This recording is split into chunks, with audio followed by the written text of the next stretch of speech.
Bonjour à toutes et à tous. Je ne sais pas si vous m'entendez bien. Donc, tout d'abord, je vous souhaite une excellente année 2022 et je vous remercie pour votre présence aujourd'hui. Je me présente, je m'appelle Mintou Pham, consultant en actuariat du cabinet Aon France. Aujourd'hui, c'est mon plaisir de vous présenter mon mémoire d'actuaire dont le sujet porte sur la construction de tables de turnover par application de l'approche d'apprentissage automatique dans l'évaluation des indemnités de fin de carrière des IAPC en norme IAS 19. N'hésitez pas si vous avez la moindre question, vous pouvez poser dans le chat. Cette présentation est composée de 5 petites sections. D'abord, je vous présente le cadre de l'étude, ensuite les motivations et un modèle de référence de calcul des indemnités de fin de carrière. Dans la troisième section, je vous montrerai les données utilisées, leurs traitements associés, ainsi que les modèles d'apprentissage automatique retenus dans l'étude. Puis, je vous résumerai les résultats numériques et les impacts de l'application des nouvelles tables de turnover sur les calculs actuariels. Enfin, je vous aborderai les conclusions de notre étude. Pour commencer, je vous introduis le cadre de l'étude, dont la norme IAS 19, avantages du personnel, et les IAPC. L'IAS 19 est une norme internationale dédiée à la valorisation des passifs sociaux de l'entreprise. La norme définit les méthodes d'évaluer et de comptabiliser les avantages.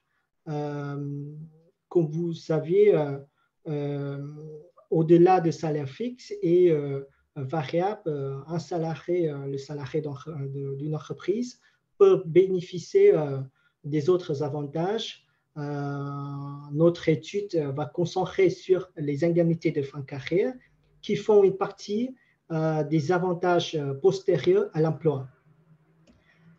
C'est un régime à prestations définies qui garantit à un salarié, quand il part à la retraite, il peut percevoir une indemnité sous forme de capital. Pour calculer l'engagement ou la DBO en anglais des indemnités de fin de carrière, nous utilisons la méthode des unités de crédit projetées ou la méthode en anglais c'est PUC avec service privatisé. Vous voyez dans le graphique les schémas des calculs. Par exemple, si un salarié d'une entreprise a 5 ans d'ancienneté actuelle et il aura à la retraite 20 ans d'ancienneté, selon la convention collective ou l'accord d'entreprise, il peut percevoir à la retraite 2 mois de salaire comme une indemnité de départ à la retraite. Pour calculer son engagement, tout d'abord, nous avons besoin de projeter son salaire actuel à la retraite, puis calculer les droits avec les charges sociales, c'est l'indemnité chargée. Ensuite, le montant de la valeur actuelle probable, ou la VAP, sera le montant IAPC appliqué avec les probabilités de présence, de survie et de l'actualisation. Enfin, la DBO est simplement calculée en multipliant la VAP avec le terme de privatisation, ancienneté actuelle et divisé par ancienneté à la retraite. Si vous avez dans le domaine un conseil d'avantages sociaux, peut-être vous êtes au courant de la nouvelle méthodologie de calcul par la comité international d'interprétation IFRIC. Peut-être la méthode PEC peut être modifiée avec la nouvelle approche.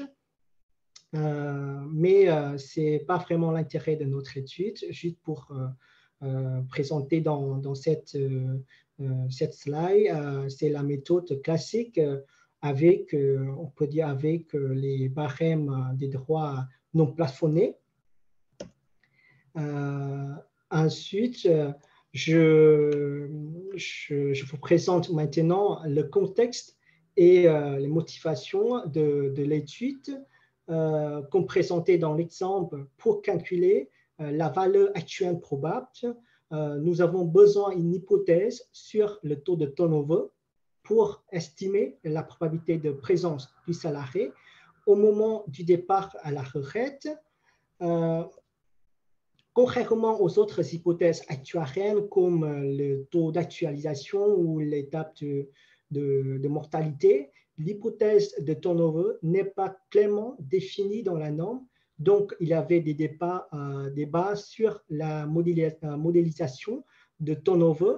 Les auditeurs en France portent aussi une attention très particulière sur cette hypothèse, appuyé par la note de la Compagnie nationale des commissaires aux comptes en 2018, qui précise seuls les motifs d'émission doivent être pris en compte dans l'évaluation des engagements sociaux.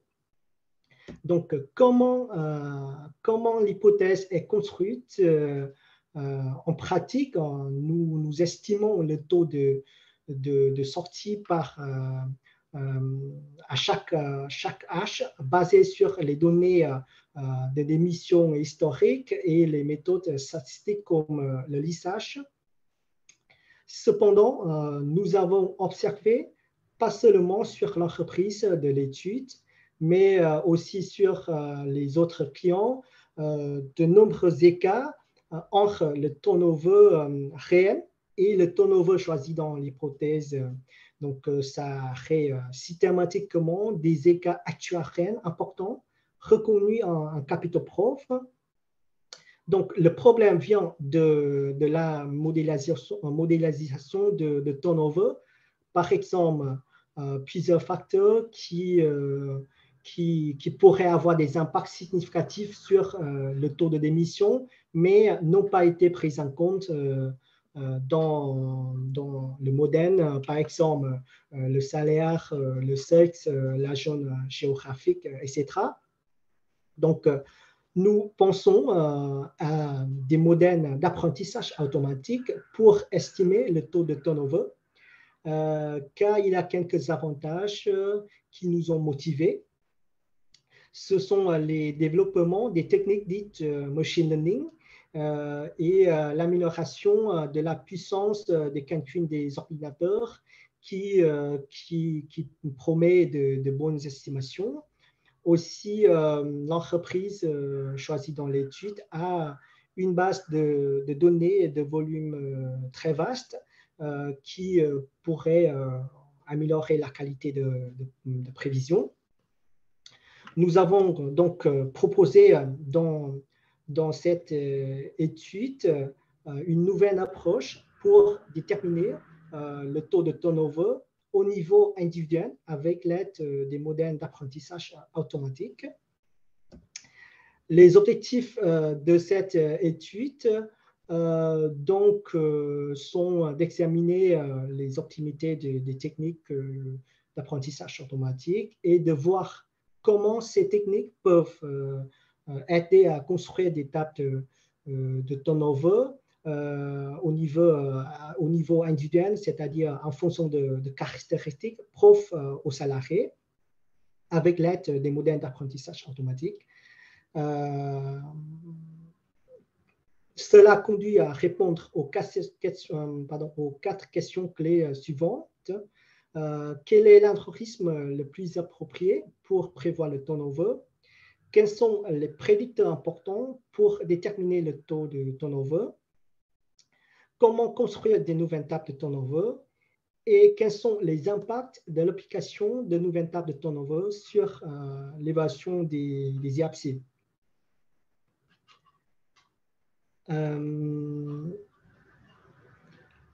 Avant de lancer les modèles d'apprentissage avancés, pour répondre à ces questions, nous avons réalisé une évaluation des IAPC basée sur les hypothèses actuarielles présentées dans le tableau à date en fin 2019 et notamment sur l'hypothèse de turnover qui est en fonction de l'âge, de la catégorie et de l'entité de l'entreprise. Donc, vous voyez dans le graphique, c'est un exemple de table de turnover d'une entité S126 de l'entreprise. Donc, l'entreprise choisit plusieurs entités. Sur une population de l'entreprise, la population totale de l'entreprise d'environ 23 000 salariés, l'engagement au titre des IAPC au 31 décembre 2019 s'élève à environ 960 millions d'euros et la charge ou la dotation de l'exercice suivant, l'année 2020, s'élève à environ 63 millions d'euros. Vous voyez dans le graphique la répartition de la population et de l'engagement par tranche d'âge. Nous voyons, observons que les salariés ayant plus de 50 ans représentent environ la moitié, une partie importante de l'engagement, parce que c'est logique avec la méthode PUIC proratisée, où les gens qui sont plus proches à la retraite, qui ayant des engagements assez importants. Ces résultats servent comme les valeurs de référence pour comparer avec ceux obtenus par les nouvelles tables de turnover. Dans cette troisième section, je vous montrerai les étapes essentielles de l'étude sur l'ingénierie des données et les modèles d'apprentissage automatique retenus dans l'étude. D'abord, nous avons fait des analyses exploratoires sur la base de données. La base de données contient environ 23 000 d'observations correspondant à 23 000 salariés de l'entreprise à date 31 décembre 2019. Il y a une variable à expliquer, à savoir si le salarié d'émission pendant l'année 2020 ou pas. Nous avons 22 variables explicatives, dont 10 variables catégorielles et 12 variables numériques présentées, détaillées dans le tableau. Nous avons aussi réalisé des contrôles de validation sur les données, des analyses statistiques de chaque variable et des études de corrélation entre les variables. Ces travaux ont pour but de mieux comprendre les données et d'anticiper des problèmes potentiels afin de proposer des traitements de données et des modèles appropriés. Pour illustrer, je vous présente une variable, c'est la variable à expliquer le turnover. Cette variable prend deux valeurs possibles, 1 si le salarié d'émission et 0 sinon.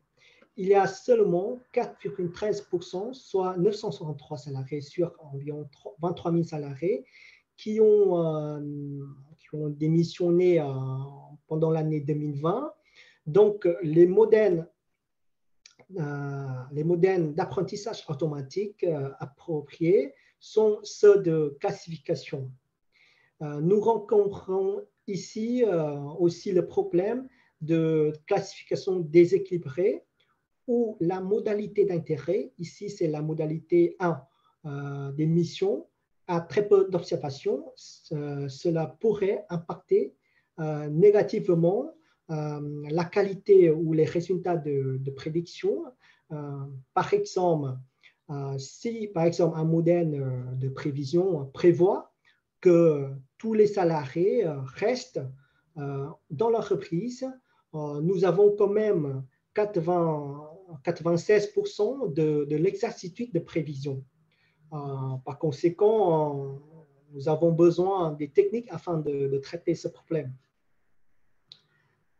Après avoir analysé les données, nous passons aux étapes principales de traitement des données. D'abord, nous divisons les données en deux échantillons. Un échantillon d'apprentissage pour entraîner les modèles, un échantillon de test pour valider les résultats, les modèles. Ensuite, nous lançons les modèles dits naive, qui sont les modèles simples appliqués sur les données initiales sans traitement afin de fournir une référence de comparaison des traitements. Enfin, nous faisons des traitements de données comme l'effacement des variables non pertinentes, le regroupement, la fusion, la numération pour les variables catégorielles, la standardisation, la transformation pour les variables numériques. Ces traitements ont pour objectif d'améliorer la performance des modèles d'apprentissage et de fournir des meilleurs résultats de prévision. Je pourrais résumer la problématique de notre étude sous forme mathématique comme la suivante. En fait, nous allons essayer d'estimer une fonction f telle que f désigne la probabilité d'une observation d'être 1, ou autrement dit, le salarié, la probabilité d'un salarié d'émission, sachant que tous les prédicteurs ou les caractéristiques de ce salarié. Et en supposant que nous travaillons sur un ensemble de données indépendantes et identiquement distribuées de taille n. En fonction de la fonction f, nous avons utilisé dans notre étude l'ensemble de modèles d'apprentissage automatique. On pourrait distinguer, comme vous voyez dans le tableau, les trois types de modèles de classification, linéaire, non linéaire, et les modèles basés sur l'arbre des décisions. Nous avons aussi lancé tous ces modèles sur les données traitées par les techniques de rééchantillonnage et balance packing, etc. Enfin, nous avons pris le modèle de généralisation empilé ou le modèle en anglais stacking model afin d'agréger plusieurs modèles. Dans cette partie, je vous résumerai les résultats numériques de l'étude et aussi les impacts de l'application des nouvelles tables de turnover sur les calculs actuariels.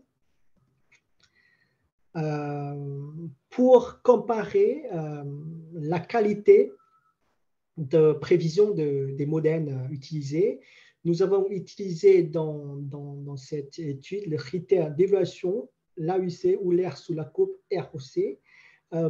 C'est une métrique connue, AUC c'est une métrique reconnue pour mesurer la performance des modèles classification.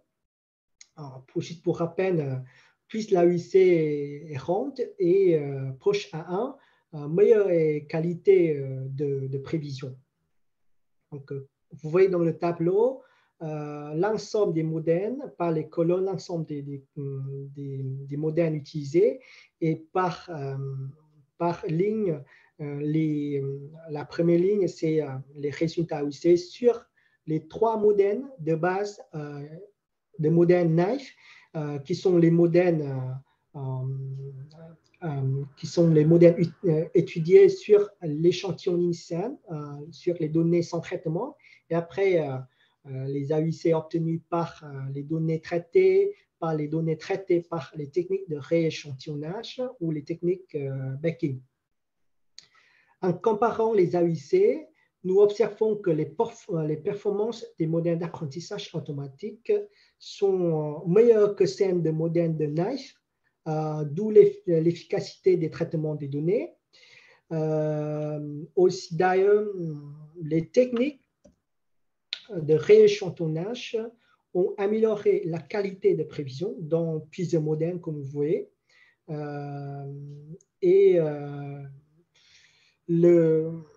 Et parmi tous ces modèles, les 3 modèles les plus performants sont les modèles XGBoost, le modèle Balance Backing 4 et le modèle Balance Backing forêt aléatoire. Ensuite, nous avons calibré un modèle sur les trois meilleurs modèles présentés en utilisant le modèle stacking. Et comme vous voyez dans le tableau, l'AUC obtenu par le modèle stacking est amélioré que celle des 3 modèles de base. Nous avons décidé d'utiliser le modèle de stacking comme le modèle final de prévision de taux de turnover. Le modèle de stacking a détecté plusieurs prédicteurs importants sur la décision de démission d'un salarié, comme les éléments de salaire et de prime, l'ancienneté du groupe, l'âge, le statut matrimonial et le sexe. Par la suite, en combinant le modèle de stacking et les hypothèses de projection, nous avons construit les 2 types de table de turnover. Premièrement, c'est les courbes de turnover par individu, c'est-à-dire nous avons projeté le taux de turnover de chaque salarié de son âge actuel jusqu'à son âge de départ à la retraite en fonction de caractéristiques propres aux salariés. Et vous voyez dans les graphiques les 2 exemples des courbes de taux de turnover pour 2 salariés, un salarié âgé et un jeune salarié. Deuxièmement, nous avons construit les courbes de taux de turnover pour construire une table de turnover prospectif en fonction de l'âge et en fonction de l'année future.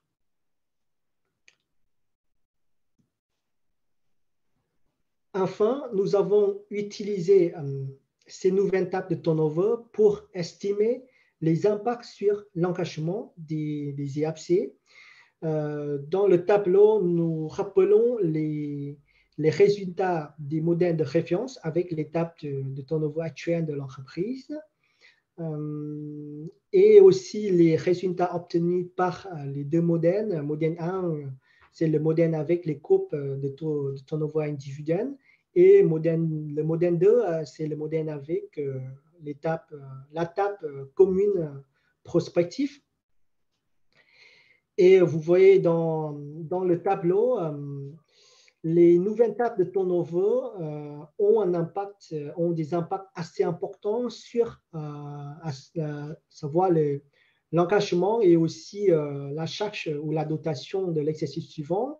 Nous avons une baisse assez importante de l'ordre d'environ 14 et 17% sur l'engagement sur la DBO, une baisse de soit environ 140 millions d'euros. Sur la charge ou la dotation de l'exercice suivant de l'année 2020, nous avons une baisse aussi importante sur de l'ordre d'environ 13 et 14 millions d'euros. Il est aussi intéressant de voir comment l'évolution des engagements jusqu'à l'extension de population, c'est-à-dire jusqu'au moment où tous les salariés de l'entreprise partent à la retraite. Le graphique montre que la majorité des engagements se situent entre les années 2024 à 2034, où la part la plus importante de la population partira à la retraite. Il illustre également que les impacts des nouvelles tables de turnover sont importants, pas seulement sur l'exercice suivant, mais sur plusieurs exercices qui suivent. Donc, ces impacts sont bénéfiques pour l'entreprise, dans le sens où on vient baisser l'engagement et réduire la charge en compte de résultats de l'entreprise. Enfin, pour finir la présentation, je vous aborderai les conclusions de l'étude. Ce mémoire a proposé une nouvelle méthode pour déterminer le taux de turnover au niveau individuel avec l'aide de modèles d'apprentissage automatique. Ce sont des techniques modernes et puissantes qui permettent, bien sûr, dans certaines limites, des bonnes estimations du taux d'émission. Les modèles d'apprentissage automatique ont détecté plusieurs facteurs ayant un impact important sur la décision d'émission autre que l'âge et la catégorie, comme le salaire, le sexe, etc. Les résultats de l'étude montrent aussi le fait que l'hypothèse de turnover présente un impact important sur l'engagement et donc sur la provision des passifs sociaux de l'entreprise. Cette hypothèse doit être revue régulièrement par les actuaires de manière à refléter l'expérience de l'entreprise. Ma présentation est terminée. Merci beaucoup pour votre attention. Donc, n'hésitez pas si vous avez la moindre de questions. Je me permets de sortir la présentation pour voir pour les questions.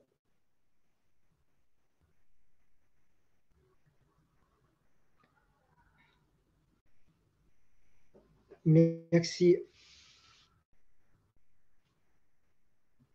Je vois ici quelques questions. Donc, je commence par la première question.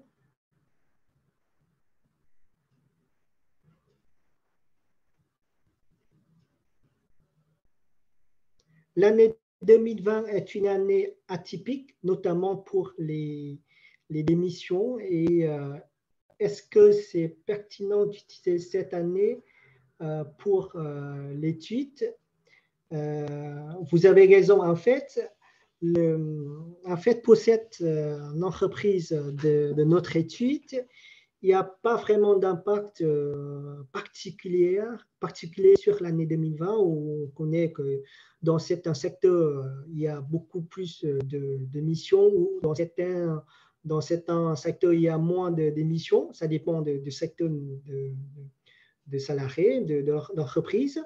Mais en fait, avec l'entreprise qu'on étude, il n'y a pas de démission, il n'y a pas d'une tendance particulière sur cette année, c'est le taux de turnover. On a fait aussi des études des années précédentes. Chaque année, on voit le taux de turnover moyen chaque année. Et en fait, le taux que je vous ai montré, environ 4%, c'est les pratiques de l'entreprise.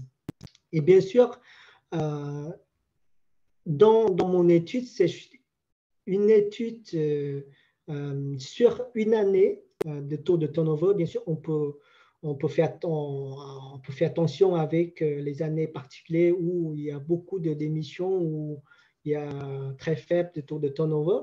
Donc, voilà, c'est ma réponse. Je ne sais pas si j'ai répondu à votre question.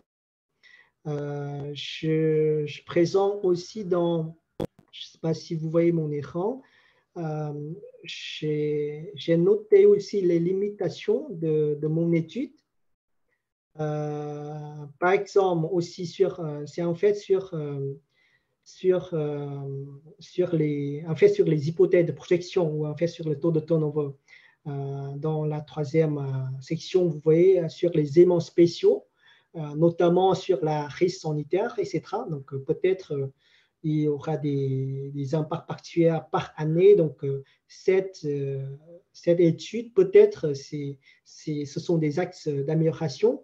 On peut construire des études sur une période assez longtemps, une historique long terme pour construire des modèles d'apprentissage automatique.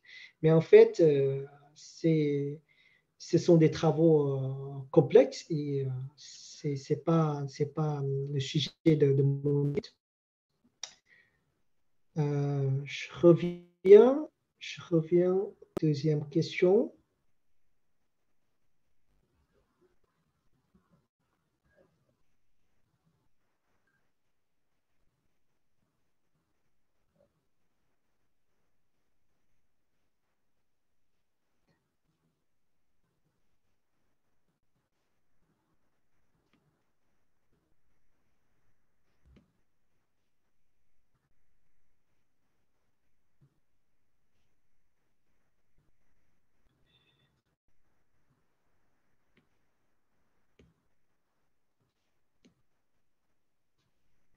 La deuxième question, c'est avez-vous pu confirmer l'impact de cette méthode sur la réduction des écarts actuariels? Oui, en fait, nous avons observé si on utilise soit l'étape de turnover individuel, soit une table commune de prospectif, les deux tables de turnover ont réduit significativement les écarts actuariels observés sur l'année 2020, quand on a fait des calculs.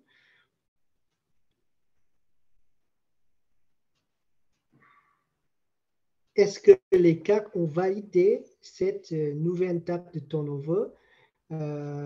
N'y a pas d'impact, n'y a-t-il pas un risque d'être moins prudent en enragement et ne pas provisionner assez? En fait, nous avons présenté ces résultats aux auditeurs, mais en fait, à la fin, la décision d'utiliser l'étape de turnover par chaque salarié, ça pourrait être compliqué dans le modèle dans l'évaluation des IAPC parce que ça demande des calculs intensifs. Donc, est-ce qu'il y a un risque d'être moins prudent? Je crois que non, parce que vu les taux de turnover très faibles de cette entreprise et aussi notre étude, les modèles à détecter, à considérer dans la probabilité de turnover l'ensemble des caractéristiques qui pourraient impacter le taux de turnover. Donc, et surtout avec les écarts actuariels observés par les nouvelles tables de turnover, on trouve qu'il n'y a pas trop, il n'y a pas d'effet moins prudent avec les nouvelles tables de turnover. En fait, juste pour être transparent, en fait, enfin, nous avons construit une table de turnover par H et aussi par quelques facteurs.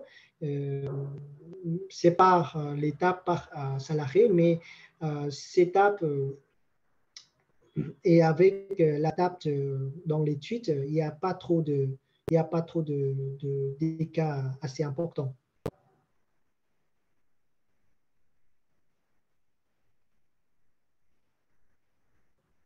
On passe dans la troisième question. Est-ce que vos nouvelles tables peuvent être ou ont été utilisées avec succès des entreprises ou d'autres secteurs ou des entreprises plus petites? C'est une bonne question. En fait, comme précisé dans la norme IAS 19, en fait, la table de turnover doit refléter l'expérience de l'entreprise, doit refléter les mouvements de l'entreprise. Donc, si, par exemple, en fait, c'est une étude sur une population assez ronde, mais c'est compliqué de dire que, c'est difficile de dire qu'on peut utiliser même la table qu'on a produite sur les entreprises dans le même secteur.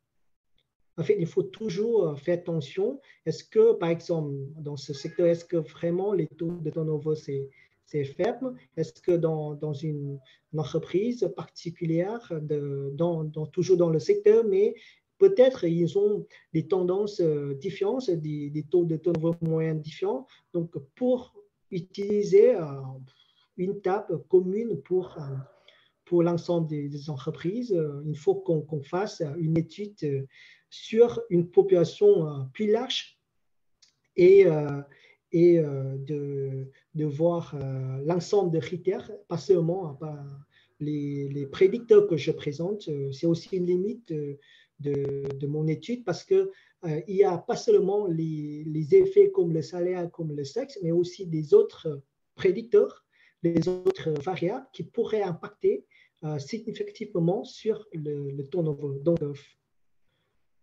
je peux dire que c'est compliqué d'utiliser l'étape qu'on a produite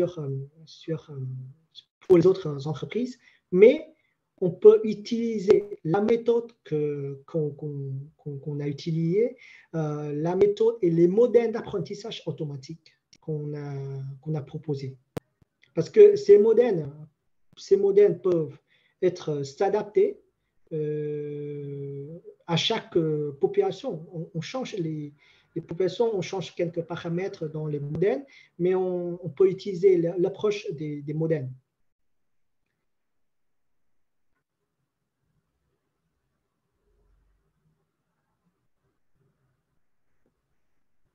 Ensuite, c'est la question sur l'utilisation des variables exogènes à l'entreprise.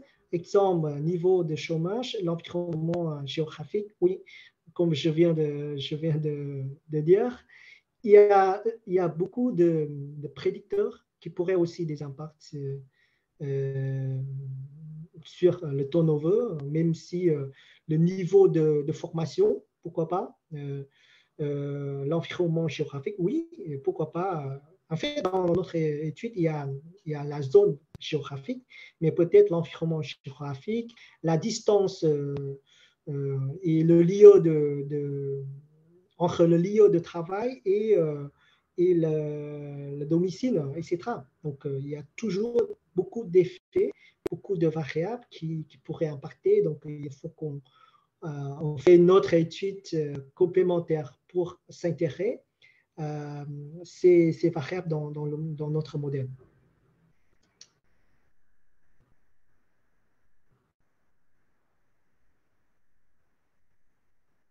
Se pose donc la question suivante, se pose donc un problème de coût CITAB spécifique à chaque entreprise. Si je comprends bien cette question, c'est-à-dire quand on utilise la méthode qu'on propose, c'est-à-dire les études avec les modèles d'apprentissage automatique, de construire des tables de turnover par chaque salarié, est-ce que ça coûte cher pour l'entreprise? Oui et non. En fait, oui, c'est au début, il faut que vraiment on s'investit dans beaucoup d'efforts pour construire des modèles, pour réaliser des études, tester les résultats, comparer les modèles, vérifier les résultats, etc. Donc, au début, peut-être ça coûte cher. Mais après si la méthode ici, si la méthode est connue et validée par les auditeurs, de temps en temps, on change un peu les données et on peut améliorer les modèles. L'idée des modèles d'apprentissage automatique, c'est d'apprendre automatiquement et s'améliorer chaque année avec l'ajout des données, avec les changements historiques. Donc, après, peut-être que c'est des avantages pour l'entreprise qui pourraient refléter au mieux les taux de turnover de l'entreprise avec les modèles. Bien sûr, les résultats de cette étude, pas seulement pour servir, pas seulement pour les calculs actuariels, mais qui peut aussi utiliser dans plusieurs sujets comme la gestion RH pour prévoir le turnover de salariés. Peut-être c'est bénéfique pour l'entreprise. J'ai vu aussi une question. Quel outil avez-vous mis en place pour vos calculs? OK. En fait, il y a deux outils que j'ai utilisés. Un outil pour lancer les modèles d'apprentissage automatique. J'ai utilisé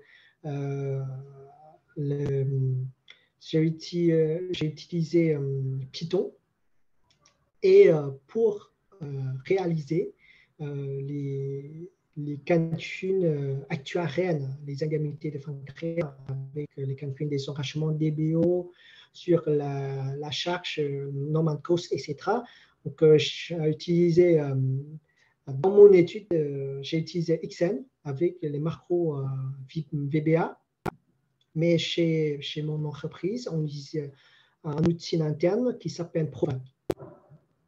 Mais parce qu'en fait, il y a beaucoup de spécificités, des ajustements dans le modèle, surtout avec les groupes individuels pour chaque salarié. Ça demande des calculs énormes, donc j'ai utilisé XM.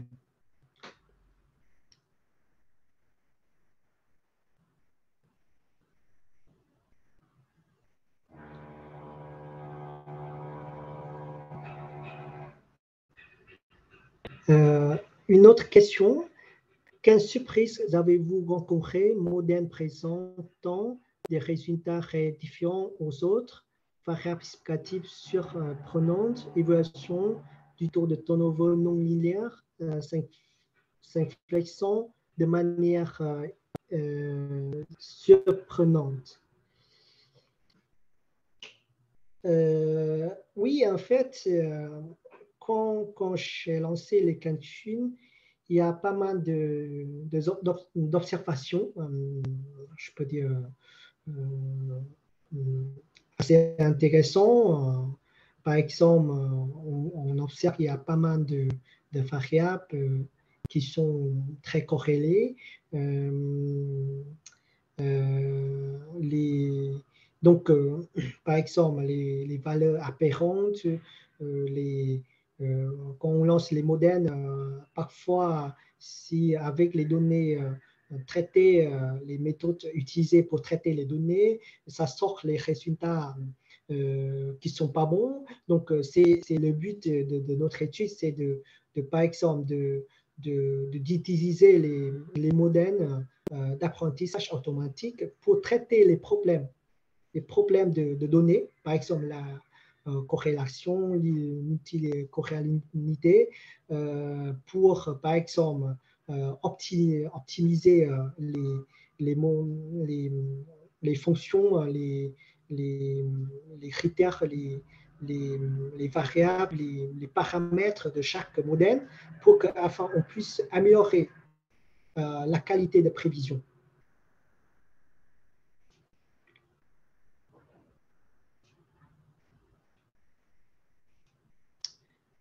Il y a une question intéressante, ça, toujours dans cette question, c'est l'évolution du taux de turnover non linéaire. Oui, en fait, l'objectif des modèles d'apprentissage automatique, c'est la prédiction. Bien sûr, comme vous voyez dans deux exemples que je vous ai montrés, parfois le taux de turnover, ce n'est pas vraiment, par exemple, linéairement décroissant. Peut-être ça varie, une courbe de taux qui augmente un peu et qui descend après. Donc, la tendance du taux de turnover, ça dépend de plusieurs facteurs. Et par exemple, avec l'étape ou les pratiques marché maintenant, on utilise la table toujours avec les taux décroissants en fonction de l'âge. Oui, c'est logique, mais parfois, ce n'est pas vraiment correct pour une entreprise particulière ou pour un salarié particulier. Peut-être ça varie en fonction de chaque salarié. Donc, je ne sais pas si je peux revenir dans ma présentation, les courbes que je vous ai montrées. En fait, vous voyez, par exemple, pour le premier salarié, je ne sais pas si vous voyez toujours mon écran, les deux graphiques pour les courbes de taux de turnover actuels. Pour le salarié âgé, je peux dire, le premier salarié, les taux de turnover sont décroissants en fonction de l'âge, en général. Mais par exemple, pour l'autre salarié qui sont plus jeunes, ce n'est pas le cas. Donc, ça dépend de plusieurs facteurs qui pourraient déterminer le taux de turnover. Je ne sais pas si vous avez d'autres questions qui viennent.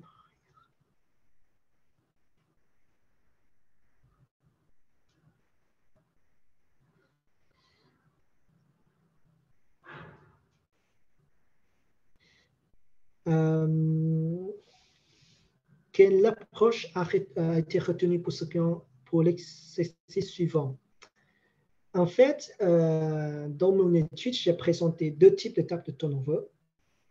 Mais en fait, après avoir vu avec les auditeurs, avec le client, vu la complexité et les méthodes utilisées, donc à la fin, on a utilisé pour l'exercice 2020, en fait, honnêtement, on a reconstruit des autres tables de turnover aussi sur l'ensemble des caractéristiques de l'entreprise, sur le turnover, pour utiliser pour les exercices suivants. Mais c'est aussi, cette méthode est très moderne et il faut avoir le temps pour vérifier, challenger avec les auditeurs pour valider cette méthode. Donc voilà, j'espère que j'ai répondu à votre question. Est-ce que la présentation est disponible pour un download? Oui, j'ai partagé la version PDF avec l'Institut des actuaires, sur Siri. Je ne sais pas si après cette présentation, vous pouvez partager avec les participants. Sinon, vous pouvez me contacter par mon LinkedIn. Je vais mettre ici dans le chat mon LinkedIn. Comme ça, si vous voulez, vous pouvez me contacter. Je peux vous envoyer la présentation et aussi le mémoire. Je ne sais pas pourquoi sur le site de l'Institut des actuaires, ce n'est pas confidentiel, mon mémoire. Donc, j'espère que l'Institut des actuaires pourrait publier mon mémoire. Comme ça, vous avez un détail, les modèles, les explications, en détail, parce que dans cette présentation d'environ 30 minutes, c'est compliqué de tout expliquer, les modèles et les détails par exemple, de chaque modèle d'apprentissage automatique. Donc, j'espère que je pourrais vous envoyer, pas de souci, le mémoire et la présentation.